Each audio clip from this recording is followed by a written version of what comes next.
We can go ahead without it. I did want to show you a lot of pictures.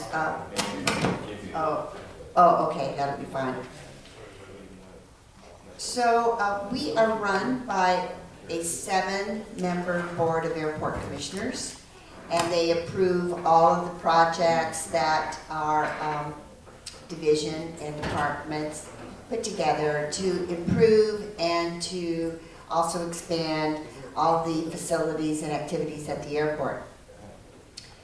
Anything over $150,000 or up to 3 years in term of contract has to be approved by the City of Los Angeles City Council.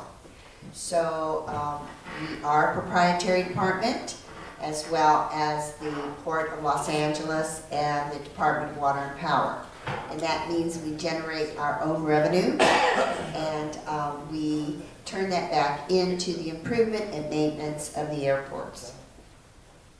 We have a new executive director has come down from Oakland Airport. Her name is Deborah Flint. She started with us in June, and she's very excited to see this airport move forward, especially with our transportation improvements.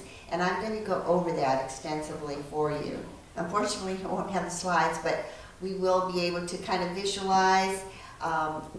Most of you know the area that we're going to take folks from the 405, from the rail that's coming into this area, and having a people mover move into the airport, so it'll be a lot easier to access the airport. I'm sorry, you mean that we will have to we'll have to just drive on and try to get in and handle all the traffic, there will be... Yes, I'll explain that. If I had some pictures, I could show you a little bit better how that's all going to work. But, you know, Jen Perry talked about the economic impact in the city of Los Angeles. Just to let you know what the airport's economic impact is, and that is in this region, we generate about $40 billion of activity, about 313,000 jobs. And while about 1 out of every 20 jobs in the Los Angeles area is because of LAX.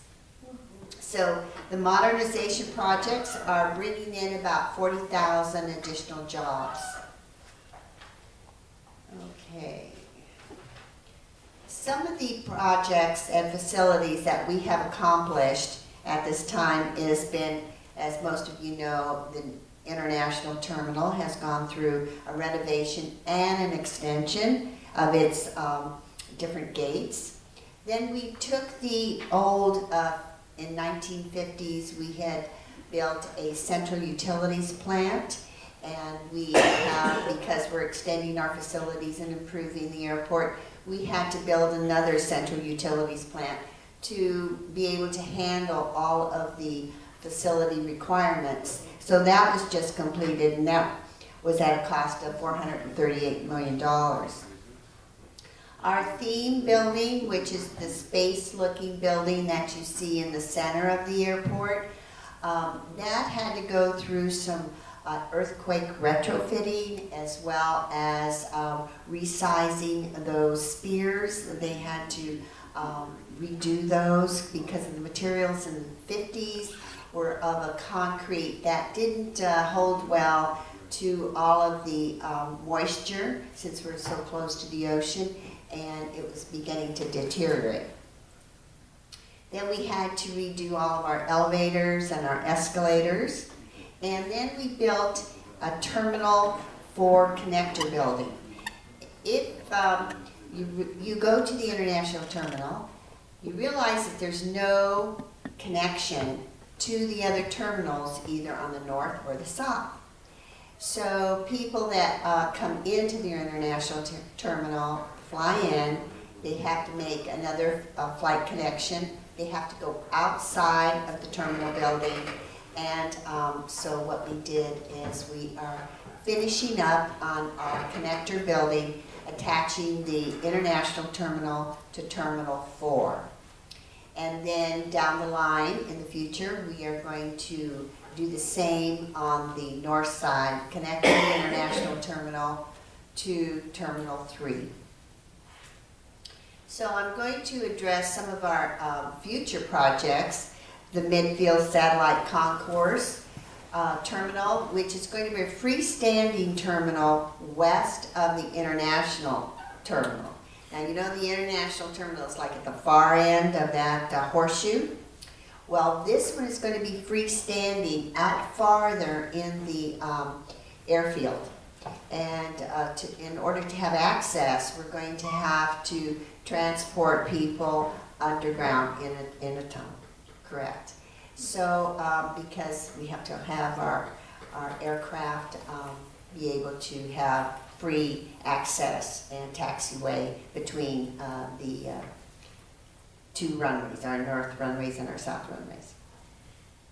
Also, I spoke about the automated people mover. That's going to then make those connections. Got something coming up? Oh, I hope. Okay. So that intermodal transportation facility that will help the automated people mover, then that will connect people to have transportation access where you will not have to go into the central terminal area and pick up or drop off folks, so that will really help. Then I know we've been thinking about this for about 15 years, to have a centralized rental car area. Bringing all those rental car agencies together in one location will really help the passenger as he's coming in and seeking to rent a car, that he will then use the automated people mover to be transported to what we call a consolidated rental car facility. There he'll be able to choose from different rental car agencies to then pick up his car. It will be just west of the 405, and there will be a connection, so he'll just be able to get right on the freeway. And then we've been working very closely with Metro. Metro is bringing that rail down the Crenshaw line, and they're going to have a station at 96th Street and 98th Street. The 96th Street rail station will be where the automated people mover will have a station where they can get on. If they're coming from the central rental car facility, or if they're getting off the rail, they can get on the automated people mover and then proceed on to the airport. And then they're building another station at 98th Street. Now that line is going to then go down Aviation Boulevard and make that connection to the Green Line at Imperial and Aviation. So there'll be a complete loop. Okay, we're still working on it. Okay, good. All right, so let me go into depth a little bit about what we've called our LAMP project. That's the Landside Access Modernization Program. And because of access is so difficult, and we are now experiencing 70.7 million passengers in 2014. That's huge. We are the second busiest in the nation. We are fifth busiest in the world. Okay, and any one day we can have up to 6,000 vehicles enter that central terminal area. I've been to the airport because I had to catch a really early flight, so I've arrived there around 3 in the morning. I'm thinking, oh, there's not going to be anybody there. Wrong. There are so many people because international flights or flights going to the East Coast, our busiest times are in the morning and in the evening. So, I did have a slide, a really good slide for you about the automated people mover, which once again is going to take you from a consolidated rental car facility connecting with the rail, the Metro rail station, then proceeding into an intermodal transportation facility. That's where buses personal vehicles, hotel shuttle services, the airport's shuttle service. They can all meet. There's going to be two. There's going to be one on the east next to the rail. There's going to be another one west that's a little further west, that people, so they don't have to all congregate in one location, they can drop off via bus, shuttle bus, personal vehicle, and taking folks away from the central terminal area. Now, this automated people mover too will also go down the center of the airport. The center of the airport will have then feeders to go, there will be 3, that will go either north and south to connect with the terminals, and then N goes straight forward to the international terminal. I'm just doing a complete overview of all of these projects because I want to let you know that we have instituted a new program at the airport. It's called the Business Enterprise Program. And this program was set up to make sure that we include a lot of small business owners. And we have used this category, this designation, to make sure that we get the veterans, the disabled vet certifications that the federal government has, as well as minority women-owned businesses, but using the size standards of the federal government that defines a small business, or the state of California's small business program that defines what a small business or emerging business is. They also have a micro business. We honor all of those, and we want to bring in those businesses that are certified to work on those projects that I just mentioned. Yes? Do you have a specific target, like a percentage? Yes, each project, thank you for that question. Each project, the project manager will look at the scope of work and identify a percentage. Like the international terminal was a $1.9 billion project, and they had a 20% small business target. So that's a considerable lot of money, a lot. And I'm going to go through that program in just a minute, but want to let you know that this program, which is called the Small Business Enterprise Program, set up to make sure that we included the veterans and the disabled vets. So it's going to be, it is a mandatory program. So every project identifies a percentage of participation of small business.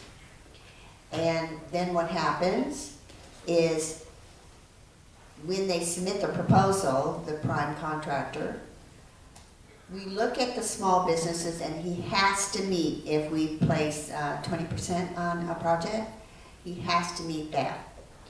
And then once he's awarded the contract, we then follow through with making sure that he does use the small business that he's listed. And so we require a monthly utilization report. This monthly utilization report will then follow and track the contract as monies, progress payments are made towards the project. Then they'll see if that subcontractor's work was included, and if not, we'll, I guess it'll be later in the timeline of the project. But just to monitor to make sure that they follow that. Now, there is a penalty, so it's a monetary penalty. And what happens if they assign, say, a subcontractor $200,000 worth of work. Well, what will happen if he doesn't give that subcontractor the $200,000 worth of work? we will take away that money from the project, from the prime, that he did not give that subcontractor. So it's closely monitored. The airport, because of all of its huge projects, have created this program, the Small Business Enterprise Program, exclusively for the airport. The Port of Los Angeles has a small business program. But this is exclusive for the airport because we make it mandatory and we have a financial penalty. And this is huge because we are spending $8.5 billion in all of our projects. We're up to about a little over $4 billion that we've already spent. That includes the Central Utilities Plant and also the International Terminal. So I guess we're... They're sending somebody. Okay, thanks. Yes. I have a question. Sure. So, when you said federal, do you mean, 8A program, let me go over what those because they're different from- reciprocity we have for the different certifying agencies. Right. So the small business enterprise is defined as an independently owned and operated business that meets the criteria of the federal administration's 8A program or the state of California small business program. And also that this is for projects that are valued over $150,000, subcontracting on construction, professional or non-professional projects. Okay. Question.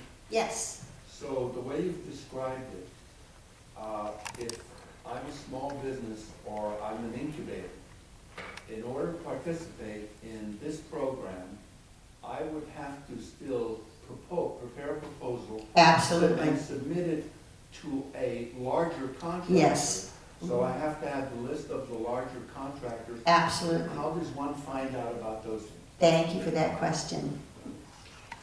We are putting together a informational, what we call an industry forum outreach. And I would love to have all of your business cards. We have a staff member out in the lobby area. There is a table. We have some handouts for you to let you know how to register with the City of Los Angeles. There is a website that we make sure that every business registers, yes. So when a project comes up, Mm-hmm. you post that online, we go to your website, we see that it's there, and then there's an attachment of a document of all the major proposers, and that enables us to contact them? What I encourage all subcontractors that are looking to, not just in the trades, but in suppliers or any kind of periphery kind of services that you might attach to a construction project, I really encourage you to attend those proposal meetings and we're going to put one together on February 4th, 2016 for that transportation system that I talked about, the rental car, the automated people mover, the intermodal transportation facility.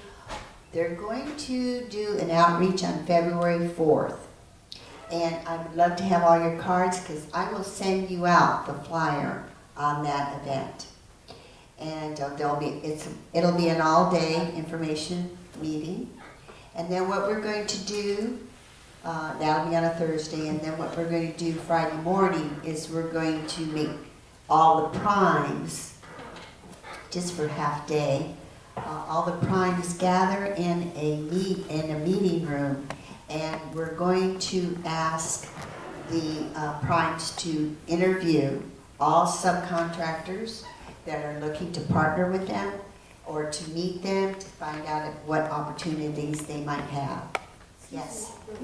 They need to get. We're gonna help you with the computer. Oh, so I need to move on. What's the call? Is it this computer? Yeah, just need a password, log in.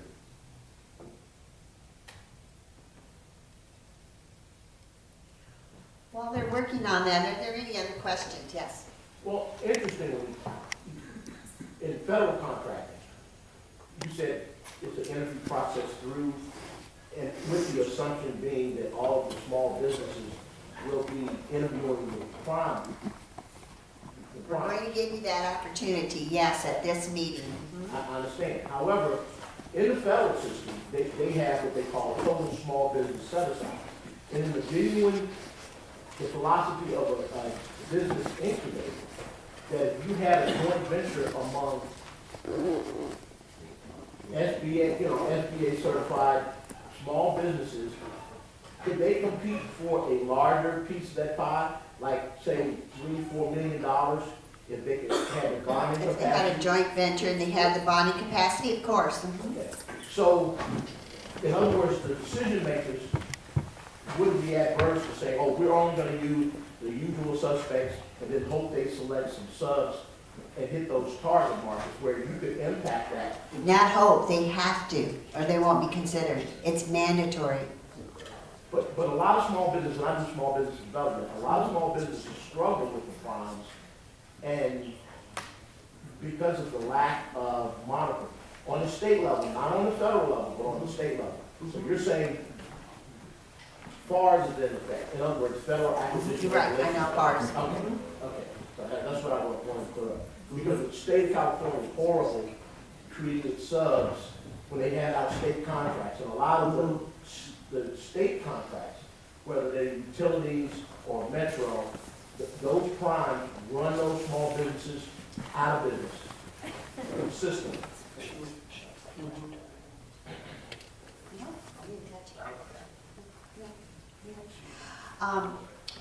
Okay, let me just clarify that, okay? What you said about the federal government and the state of California, I know personally, because I work very, very close with the state of California Small Business Program. The governor's office has been giving them direction that they have to improve that 3% veterans participation. And so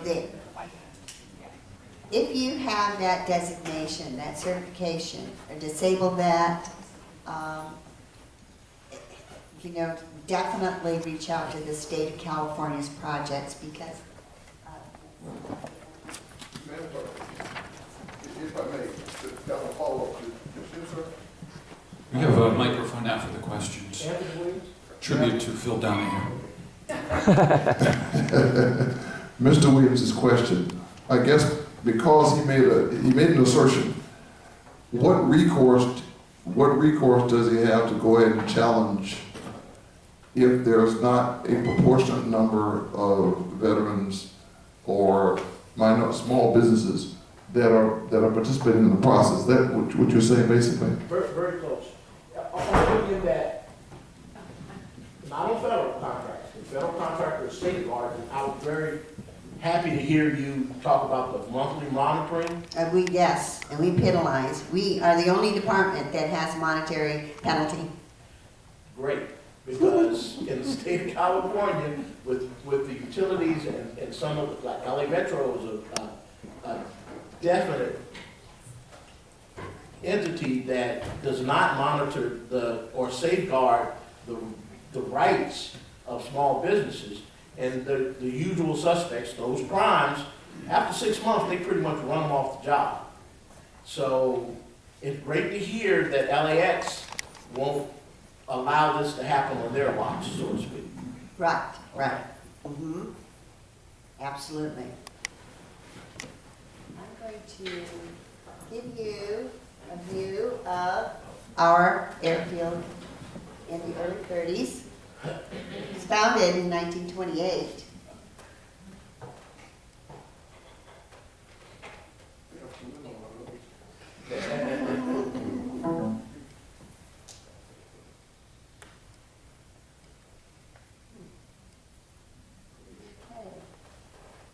Is that the way it used to look? Yes.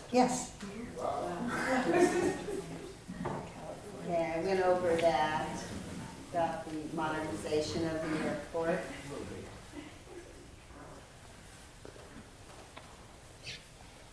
That's the international terminal on the west side at one of the gates. This is the interior. It's called a watchtower. It's a clock that has animation on it. The international terminal has won over 13 design awards. Now this is the acronym is LAMP, which is Landside Access Modernization Program, and that involves, you know, the improved access and the automated people mover. So you can see in the upper left, the 60s, what it looked like in the 60s, and this is taking a look at the access to the airport and what it looks like today. In the far right, that's what it looked like Thanksgiving 2014. Now, this is the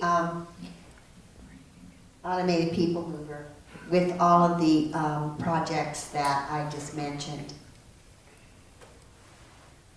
So I don't know if I have a pointer. Oh, it's, that little, This one? yeah. Oh, good. Oh, wonderful. Okay, so right here, and this is Aviation Boulevard. This is the consolidated rental car facility. Get on the automated people mover here. You can get on here at the rail station that we're building in conjunction with Metro, this rail station. Then you proceed to the intermodal transportation facility right here, west. They put another one over here, calling it east, but we've got this large one. That'll be where the buses, there'll be parking, there'll be shuttle buses for hotels, passenger drop-off. Then you proceed, get on, and then you come down through here, and then you pass, see Sepulveda Boulevard right here? You're gonna pass that, and then this is the theme building, the space-looking type building is right here. So, right at this location, it will take you either to the north side or to the south side. So this would be Terminal 1 area, or 7. So then you could proceed around the building, then commence towards the next area where you can make a north or south walkway access to these terminals here in the south. That would be Delta. That would be like 5 and 6. And then you would go completely into the international, and this is the international terminal.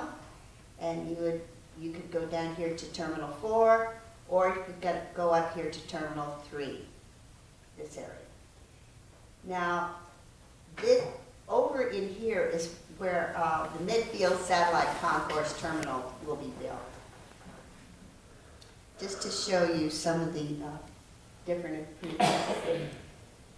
So I spoke about that. This is a little bit more detail. This is what the walkways will look like. That's, you know, these locations here, right here. So you'll see the station. You can see how that will look like, and the rail. So proceeds, because it's going to be obviously up in the air. And so it gives you the identifier of the different stations. I just went through those, which you go, this would be the last one, here to go to the international.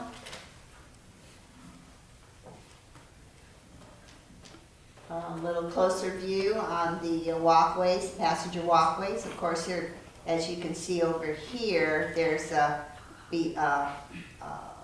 area for it to, the automatic walkway mover. Okay?